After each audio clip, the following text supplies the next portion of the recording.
Hello, everybody. Welcome to Big Al's Grill ASMR. As you can see, we're coming to you live from my bedroom right now. Unfortunately, myself and the entire city of LA is in the midst of historic wildfire, and I thought it would be a bit uncouth to be outside among open flame in a park while there was wildfires going on across the city. The past 3 days, especially today, this is going on the third day, have been, straight up Mad Max world, it's felt like. At least the sky. When you look up in the morning to go on your morning walk and you see an amber sky that is just really full of smoke, smog, it's frightening. If you're not familiar, I'm filming this right now on Thursday, January 9th. So right now we're in the third day of the fires. I wrote down some of the fires themselves. Currently, there's 130,000 residents under evacuation. 2,000 structures have burned, and there's 5 deaths. The chief police herself said we are, quote, absolutely not out of danger yet. The Palisades fires burned over 7,000 acres. So that's the one closest to me. I'm in Culver City right now. So Palisades one is pretty close to my gym and where I work. That's burned over 7,000 acres, pretty much all along Pacific Coast Highway. Those historic houses that sit off the side of the highway, those are all gone. Pacific Palisades, gone. It's sad. It's everybody, including myself. We've been in such a weird state of shock about this. And, I'll go over some of the more other ones. Eaton Fire burned over 10,600 acres in Altadena and Pasadena. That sucks. Sunset Fire burned over 42 acres right above the Hollywood Hills. I thought the Comedy Store was going to burn down last night. That's how close it was. It was right on Sunset Boulevard. And I know maybe this doesn't make any sense for people that don't live in LA and that don't listen to this, but it felt as though it was so close. And if you stood up on your roof, or in my case, took the metro train, stood on a platform, you could see the fires burning in the distance. It's crazy. I'm very lucky to be safe, I'd say. Very lucky to be safe right now. There's some people that aren't so lucky. As you know, I work at this gym in Santa Monica. Shout out Recreation. Come on through. If you guys ever want to rock climb, by the way, anybody who listens, if you come up to me while I'm working and you say you listen to the Grill ASMR, I'll get you a free membership. I straight up don't care. But we have an after school program where a lot of kids come and who are from the Pacific Palisades. And on Tuesday night, I remember there's one kid who, him and I have pretty fun back and forth relationship, whatever. As he's leaving, he goes, well, it's on my street now. And I watched him get into a car, getting picked up by his dad. I'm like, man, this is, a lot of those kids in our after school programs are from that area. So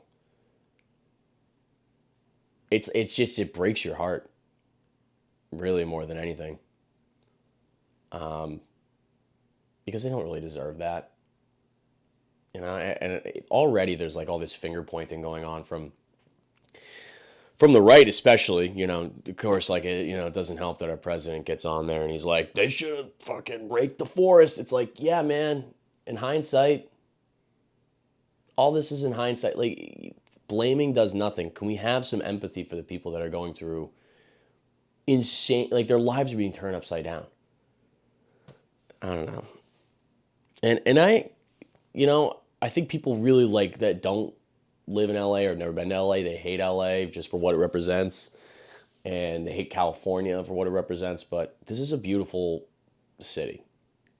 I feel the culture is so different from anything I've experienced in any other city, so that being here has made me really appreciate it for what it is, and to watch all this suffering has really bummed me out.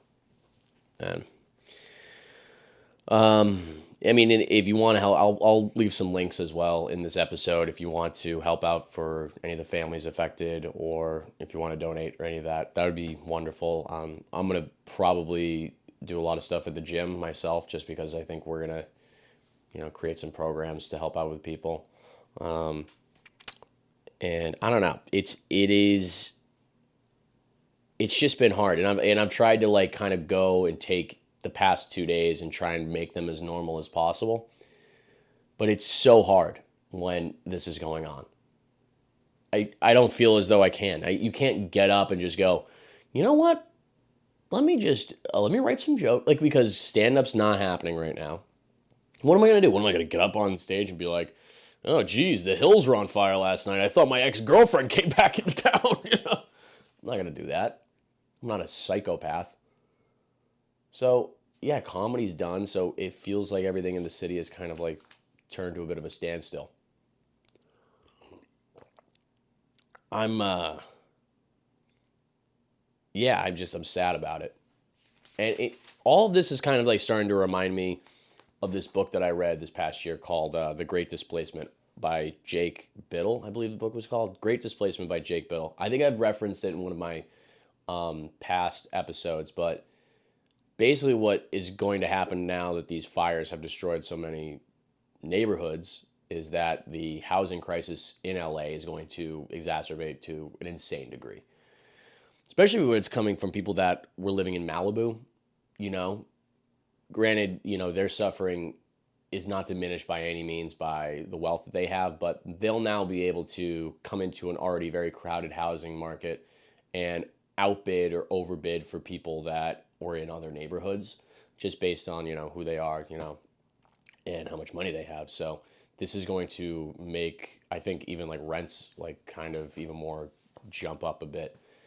And you'll also hear it on the news. You'll talk about like people that couldn't afford fire insurance. And I think this will happen even more, even if they choose to rebuild in places like the Pacific Palisades or Pasadena. They won't get insured, or the insurance premiums that they'll get for fire insurance will be so insane that it won't even be worth buying. So most people won't even end up living there. And then this constant cycle of like no insurance, getting insurance, and then a natural disaster happening. Because now what's going to happen is like it's not a question of if, but like when with these natural disasters. And California, man, it's such a beautiful place, and especially LA is such a beautiful place that you just really hope that we can find a sustainable way to, I guess, just live with it. Because I don't think you can really stop this stuff. But we have to find a way to live with it that's sustainable. I don't know. And I've tried to like really talk to it with like my guy friends. And I say my guy friends, but like my boys, my buddies and I, we're from Massachusetts. So like we're really not even used to this. But my buddy Mark, who lives down the street here from me in LA, last night we were just having a couple beers. Kind of, I was trying to talk about it and talk it out because I've just been really bummed out the entire time. And he just goes like, yeah, it's not your fault. Nothing you can do about it. I'm like, yeah, man, but that's not the point. The point is I'm feeling empathetic for the people that are going through this. She's like, yeah, nothing you can do about it, though. I'm like, I know there's nothing I can do about it right now, but I'm like, he's like, it's also not your fault. Is it your fault? I'm like, it's not my fault. The only thing that's really cheered me up this entire time was seeing a TikTok from Sebastian Maniscalco in his car. And he's in his car during the fire. He goes, what's up with wildfires? How does they start? Did someone flick a cigarette? What's going on? I'm like, there's part of me that's like, dude, how are you making a joke right now? And then you realize like, oh no, wait, that's just how Sebastian Maniscalco talks. Oh man, but anyway, I hope everyone's doing okay in LA. And if you want to help out, I'll leave some links down below in this episode for you to help out. And yeah. In the meantime, I hope everybody is enjoying these episodes. It would really mean a lot to me if you haven't already to leave a 5-star review on Spotify, subscribe on YouTube, leave comments, all that stuff. It really helps with engagement. It really helps get the traffic going up. So I would appreciate that. But Anyway, I haven't really done a solo pod since I've been back in LA. I went home for a little while. I went to New York City for about 5 days to do spots and hang out with some friends. Stayed with my friend Yvette. We recorded on her couch where I was farting and sleeping for like a good 5 days. That's a really funny episode if you enjoy farts, because I was a fart terrorist pretty much the entire time. That was a good time. Then I went back to Boston. I was back home in Boston for like, I feel like 15 days. Really long time. Probably too long, if you got to be honest. But it was good to see all the boys. It was really fun to hang out with everybody again, see my family. I've been really making a good effort to develop a stronger relationship with my younger siblings. I just know too many people, and I've heard too many horror stories of adults or just like people we know who they're not close with their siblings, and there's like fighting in the family. And like, I really want to make a point to be a supportive older brother, to be a really good older brother. And it's tough because, like, I've been, my siblings are 2 years younger than me and 4 years younger than me. 2 years younger is like you're at each other's throats throughout high school, all this stuff. But I love like hanging out and meeting my sister and developing a great adult relationship with her, man. And she's funny too, dude. She's like, you know, we'll just be chirping each other at the dinner table, and then she'll be like, "Oh my God, Alec, you're doing that thing where like you make other people feel bad because you hate yourself." I'm like, yeah, okay, and your bangs look bad. Fuck. All right. I didn't realize like women just go for the jugular like that. That was like she says that stuff to like me and like my face. She'll be like, "Oh my God, Dad, you're like legit being a narcissist." Anyway, here are my 5 New Year's resolutions. I'm like, jeez, you can't just say this stuff willy nilly like you're chirping other people. But she's doing it, man, and it's good. I really enjoy that. I mean, we were just like we weren't very close, me and my sister. I think throughout high school, just because we were so close together. And you're just at each other's throats in high school. And like, for what?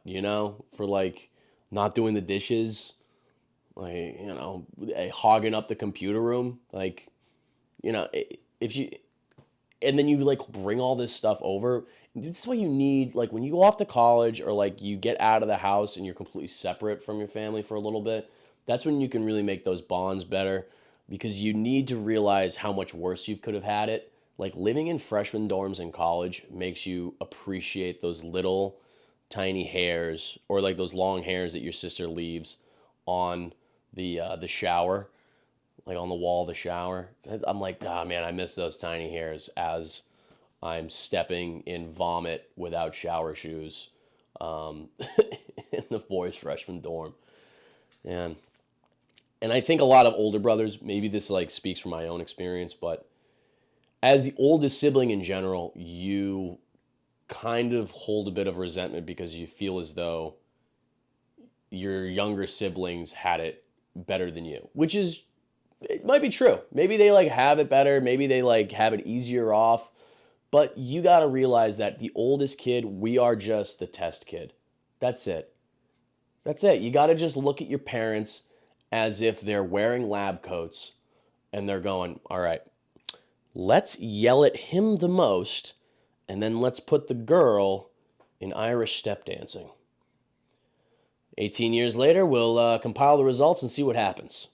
And then they look at your youngest and they're like, he's the control group. We'll stay hands off.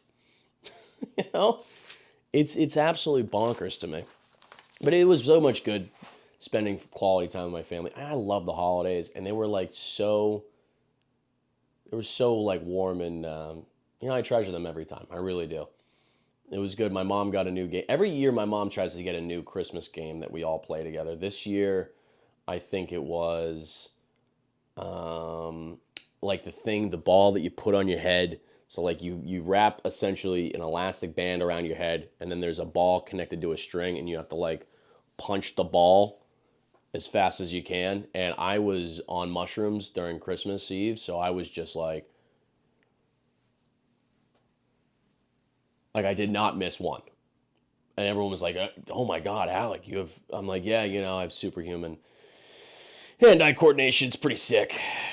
And then the other game we played, which was at my other cousin's house, we played the one where you take the saran wrap and you just wrap up a bunch of prizes into like one big ball. And then if you roll doubles on dice, you pass. I hope this is like making sense. I hope I'm explaining this well, because I don't know. These games are fun. You got to have like as a. You think to yourself like, Mom, why even bother with the game? Let's just drink until we're not sad anymore. But then the games come in and you're like, oh, this is the best. I love a good Christmas game. Yeah, and then I got to hang out with my cousins again too, which is great. I have like four older cousins. There's Jimmy, Steve, Brian, and Kara. Jimmy is, I'd say, the most kind of simple. I kind of take a little bit from all the boys. Kara, you're the best, but it's mostly like the guys. Jimmy is a massive hardo, but he's the man. Like, what I love about Jimmy is that he is just so stressed all the time. He's got like a third kid on the way, but he's such a bro. Like, I come from this long lineage of bros, and he is like a great bro. He showed me some of his Instagrams from like the year 2012. Man, if you have older cousins, ask them to go back on the 2012 Instagram, like when they were going out and like partying. It's funny shit, dude. Because they're just doing it for the love of the game. Like a million filters on that thing. They'll be like, took the boat to Southie. #booyah. And you're like, yeah, man. That's great. It's 3 likes, and you're like, dude, hell yeah. I need to get back on that train. #booyah.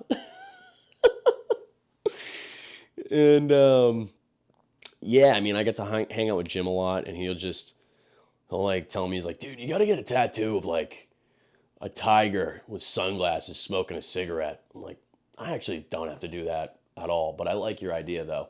He goes, dude, remember, life isn't that serious. I'm like, you seem like you're pretty serious all the time. He's like, shut up. I'm going to buy a furniture company. I'm like, okay. And then there's Steve. Steve is the most chill one, man. He's a really relaxed guy. He just kind of goes with the flow. Great job, great wife, great kids. Doesn't matter. Then there's Brian. Brian's the youngest out of all the boys on that side of the family. Brian is my fucking dude. My cousin Brian is a 6'5" dentist who lives in Wilmington, North Carolina, and he also breeds salamanders. Check it out. I'll actually put his link, one of his videos, right in this video. But Knobtail Ranch, look it up on Instagram. He's huge, and he's the fucking man. I'll actually just have him send me a video so you can see it on the YouTube. But I got to like hang out with him actually like in Wilmington, North Carolina, right after Boston. Shout out to Dead Crow Comedy Club. I went down there for New Year's Eve and did 2 shows. They were both sold out, both amazing shows. Also, wait, I think I forgot to also shout out my Boston shows. For everyone who came out to Boston to go see me at Duck Duck Goose, thank you. We had a couple podcast listeners there. Shout out to the boys. One of them came up to me and was like, hey man, you're legit blowing out my speakers with the audio. I'm like, all right, I'll get that fixed. I'm sorry. We're going to get an audio engineer, or maybe we won't. I don't know. But shout out to everybody who came to the shows in Wilmington and in Boston. If you guys want to come to any more shows I have coming up, I'll be in Milwaukee at January 23rd, 24th to 25th. I'm going to be opening for Sam Talent actually January 23rd in Madison if you want to go to that too. But January 23rd or 24th to 25th, I'll be in Milwaukee. February 1st and January 31st, I'll be in Tacoma, Washington.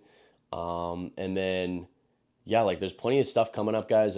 If you are interested in coming to any of the shows, please check me out. If you don't see your city, just sign up for the mailing list, and I'll just shoot you an email when I'm coming to town, because I would love you to come out to shows. They've been really, really fun, and I've been working on a lot of really fun material. I think evidenced by the Boston shows. Some of the Boston shows were just so lights out bangers, like just really, really fun time. And I think everybody that gets on board with it, like with jokes and with having a fun time, man, it's been very, very I've just been extremely grateful for all of it, and especially Wilmington, because Wilmington, I got to hang out with my cousin Brian, and Dead Crow Comedy Company. Shout out to Amy and Brad; they're the best. But yeah, Wilmington was wild. I mean, I spent all day in Wilmington, North Carolina, at Wrightsville Beach, and they have it's a really strange place when you go to like those kind of like, it's like a beach community that wants to be hippie, but you can tell there's too many boomers there. Like, there's people that are into like Reiki energy transfer, but also would kill you with a gun. I don't know if that makes any sense, but yeah, I don't know. Since I've been back in LA, I've just been thinking about all that, and I've just been very grateful, and I'm gonna keep writing.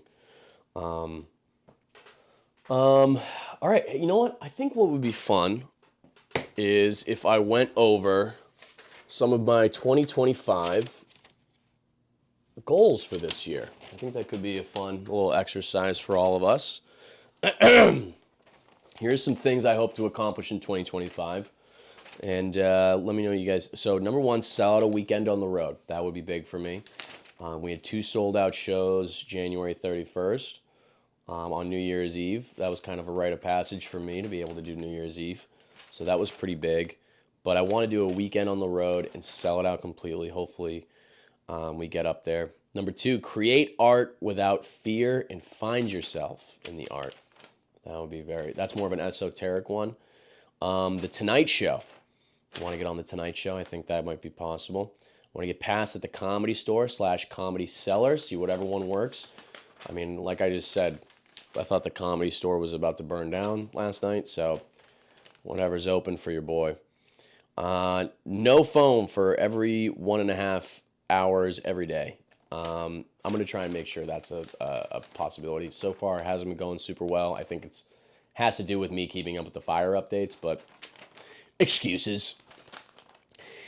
2K streams per episode of Grill ASMR. So this one, let's hope if we can get up there. Right now, we're hitting about like 500 streams per ep on YouTube. Somewhere like around 1,000 on there, and then like around 500 on Spotify as well. So guys, if you know anybody that you think might enjoy it, please let me know. And for those of you that are loyal listeners, I love you dearly. Write and create my own shows.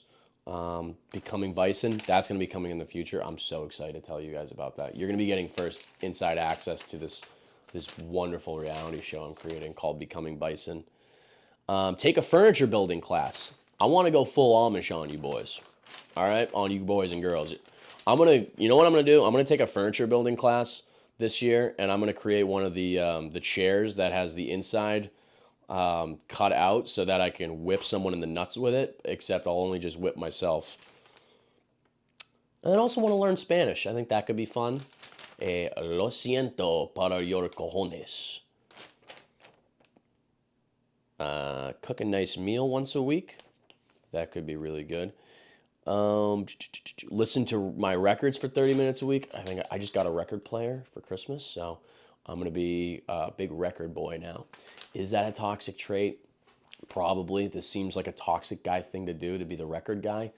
But I'm trying to get out of my Spotify algorithm for music and really try and branch out my taste. Plus, if you can just sit there and like enjoy a record, that's always a fun thing to do.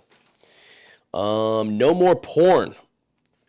No more porn's a big one. I'm done with porn. So far, it has been 9 days since I've watched pornography.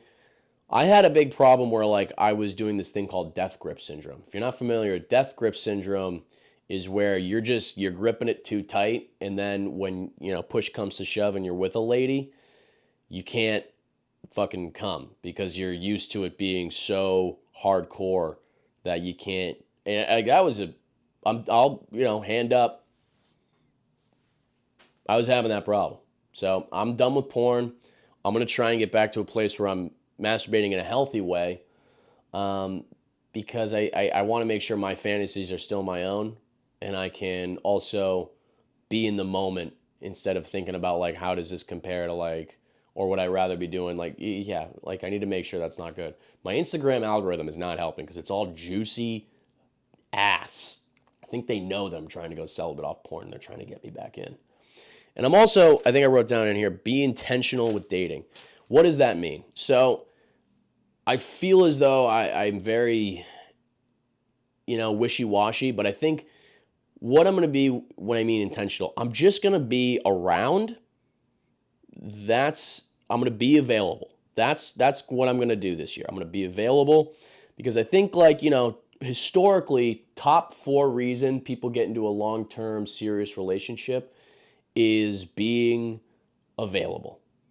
If you ask your grandma tomorrow, today, you said, hey, how did you know grandpa was the one? She'd be like, oh, he was around. He was just at the places I was, soda pop, post office. So I thought, wow, that boy is here. And that's not a bad thing, okay?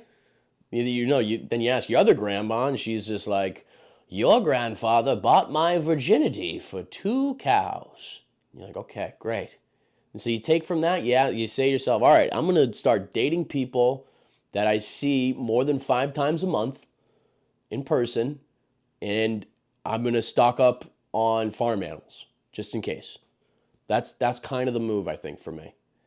And I also, I just think dating online is not great for a certain degree because, I don't know, I'm looking at women's Instagram profiles and I'm like, I think I'm pricing myself out of even an idea of going on a date with these girls because I go, wow, all right, look, trip to Mykonos and an Aspen trip in 1 year. I can't afford the lifestyle that some of these women I think are accustomed to, or maybe that they even portray.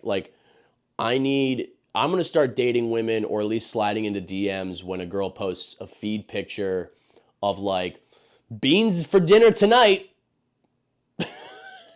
Beans again. Could you imagine? I mean, that's what if you are posting content from Water Whiz or a wave pool being big vacation this year, I'm like, that's a girl I can get down with. She can have fun no matter the situation. All right, but if you're every other month just had to fly away to Gstaad just to get away, I'd be like, I don't really think she would love going to Chipotle for a date. But is what it is. Let's see what else I have over here. Always be reading a good book. I think I've been pretty consistent on that. I've been reading a book called To the Wedding by John Berger. It's been pretty good. Call my friends more and meet up to talk with people. I mean, as a comedian, I'm very lucky that I have certain days where I don't really have much besides my usual writing and XYZ. So, got to take that time to meet up with your friends, make sure you appreciate them, and call friends from home, make sure everybody's okay. Check in with your boys. I've said that before and I'll say it again. Very important. Yeah, I don't know. I think that's about all I have right now. For everybody going through or who has experienced the LA fires, I want to say my heart's with you. And, as though I'm not as affected maybe as some of the people that are really in the depths of it and had to evacuate, I want to say that I sympathize. And when the dust settles, I'll make sure myself and my community up in Santa Monica can do everything in their power to help out. But in the meantime, guys, I really would appreciate if you keep supporting the podcast, buy some tickets, and I want you to know that this is going to be a great year for all of us. It might not have started off on the best foot with these fires here, but I have a feeling that it's going to be a good year through and through.